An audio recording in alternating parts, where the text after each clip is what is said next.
मंठा पंचायत समितीतील कंत्राटी अभियंता लाचलुचपतच्या जाळ्यात गायगोटा बांधकामाच्या दुसऱ्या हप्त्यासाठी केली होती 7,000 लाचेची मागणी. जालना प्रतिनिधी ज्ञानेश्वर साळुंखे. जालना येथे दिनांक 22 मे रोजी लाचलुचपत प्रतिबंध विभागाने कारवाई करत मंठा पंचायत समितीतील महात्मा गांधी रोजगार हमीच्या कंत्राटी अभियंत्याला 5,000 रुपयाची लाच स्वीकारताना रंगात पकडले आहे. महेश अंकुशराव बोर्डे असे अटक केलेल्या व्यक्तीचे नाव आहे. लाचलुचपत प्रतिबंध विभागाच्या अधिकाऱ्यांनी सापळा रचून ही कारवाई केली आहे. मिळालेली माहिती अशी की यातील 33 वर्षीय तक्रारदाराला शासनाचा महात्मा गांधी रोजगार हमी योजनेअंतर्गत गायगोटा बांधण्यासाठी 77,000 रुपये अनुदान मंजूर झाले होते. त्यापैकी पहिला हप्ता 9,000 रुपये देण्यात आला होता.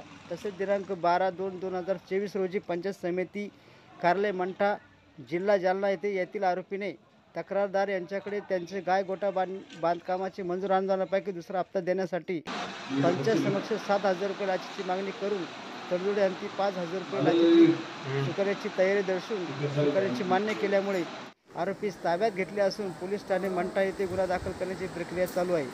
कारवाई एकावर बाकीच्यांनी काढला पळ. मंठा पंचायत समितीमधील एका कर्मचाऱ्यावर कारवाई होताच बाकीचे कर्मचारी खुर्च्या सोडून पंखे बंद न करतात पसार झाल्याने सुटसुकाट दिसून आला आहे. यामुळे उलटसुलट चर्चेला उधाण आले आहे.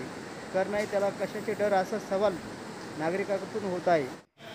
गट विकास अधिकारी संतोष गंगनबोणे यांच्या दालनाची दार बंद असल्यामुळे माहितीसाठी भ्रमणध्वनीद्वारे संपर्क साधला असता त्यांनी भ्रमणध्वनी नाकारला.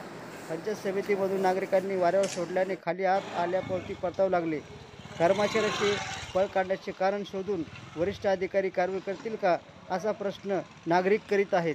धन्यवाद.